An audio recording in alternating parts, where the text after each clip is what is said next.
I'm back, and this week I have a Q&A post for you. I asked questions on social media, and you guys responded, so I'm going to do my best to answer those right now. The first question that was asked was to talk about hydration and nutrition on longer runs. The specific was like 10 plus miles, so I'm going to break that into two categories, into the distance that you'd be running if you're training for a half marathon type distance, and like what would happen if you're training for a marathon type distance. Um, Hydration and nutrition are necessary during a race if you're going to be running for a long period of time, but it all depends on your body. Some people react to having something in their stomach differently than others. For example, I couldn't eat a meal within about 4 hours of running, but I had teammates who could eat a meal like an hour before. But for long runs, you're going to have to train your body to take in something. If you're going for the 7 to 13 mile range, which would be your long runs if you're training for a half marathon, then you don't absolutely have to eat something if you don't want to, or if you get a cramping or an upset stomach easily. If you don't have that problem, then a few bites of granola bar or energy bar is probably your best bet. Bananas also work well. You don't want to eat too much because your body has to digest everything, and you can start to feel like your stomach is heavy if you've eaten too much.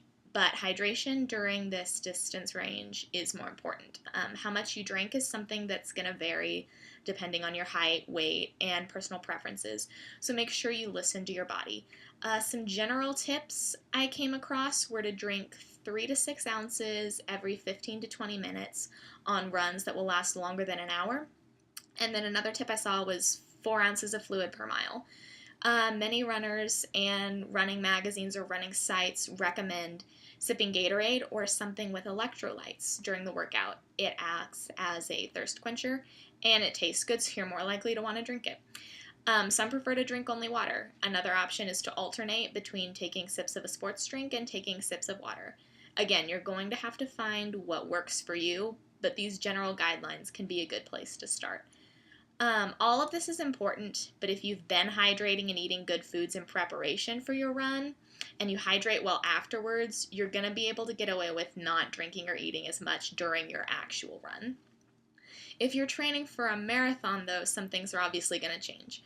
You're not going to be able to get away with not eating anything during your run if you're going 26.2 miles, but there are ways to get the nutrients without having to stop in the middle of the long run and eat a meal.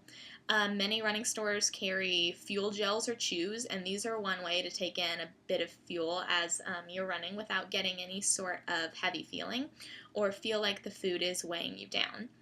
As always, bits of energy and protein bars can be good too. It's important to make sure you've got enough carbs, so be sure you prepare beforehand and go out for that pasta dinner the evening before your run. Dried fruit, bananas, oranges, even a few pieces of gummy candies are other common snacks for during a run. The same hydration rules apply for marathon training as they did for the half, but just keep in mind that you're going to be running twice as long, so you're going to have to take in more fuel than someone who's only going to be running 13.1 miles. Okay, so hopefully that answered the question. The second question was, what are the best stretches to do before and after running for a long period of time? Stretching and running is something that's been talked about a lot in recent years, and there isn't really one answer out there. However, many experts say that if you're going to stretch either before or after your workout, you should do it after. So if you're going to, you should stretch your quads by standing and holding on to something if you need to. Make sure you use your opposite arm to hold the leg you're stretching.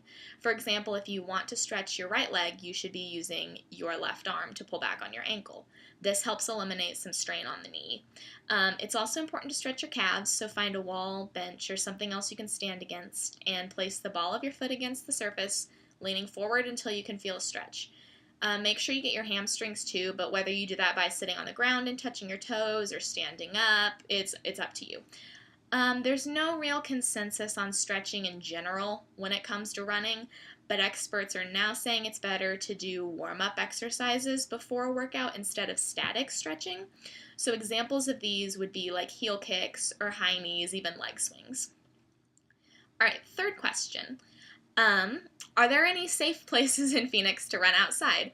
A lot of students have this problem. They don't know the area, but they're getting sick of running on treadmills. So, safe is definitely a relative term when it comes to running outside by yourself. A place that's safe at 10 a.m. on a Sunday may not be safe at 3 a.m. on a Thursday. As a general rule, I only run outside when the sun is up. For a student living in Taylor Place with no car and a busy schedule, there aren't a ton of options, but one that I've found works really well is Hants Park. Hants Park's approximately half a mile away from the dorm, and then once you're in the park, you have a lot of options depending on what distance you want to run that day. If you're looking for a shorter run, you can just loop around the park and head back, and that'll be about 2 miles total. Or if you want to go longer, you can either make multiple loops or you can add on by running around a few of the neighborhood streets that don't have stoplights. You generally don't have to wait too much for cars there. If you've got a car yourself, there are plenty of public trails and other running or biking paths around Phoenix, but unless you have the time and means to get there, these aren't really a viable option for students, but they are there. Okay, question number 4. How often should you replace your running shoes? This is another question that doesn't have one definite answer, but there are some general guidelines to follow. Depending on the shoe, you should be able to put around 400 miles in. If you're not putting in a ton of miles each week, they'll probably last you about 6 months. If you don't work out in them that often, you might be able to go longer, but if you do work out more often, you might have to replace them sooner. It just all depends on how many miles you're putting in weekly and what kind of strain your feet are taking.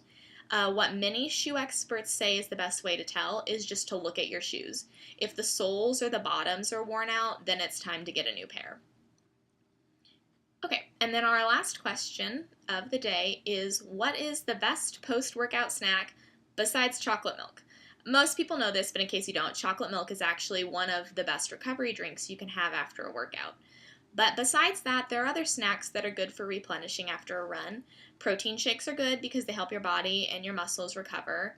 Yogurt with granola or fruit is another good option, and bananas are always a recommendation. Nuts are another good recovery food, and so are sandwiches using whole wheat bread.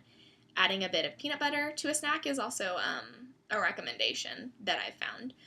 So those were the questions that people asked me on social media.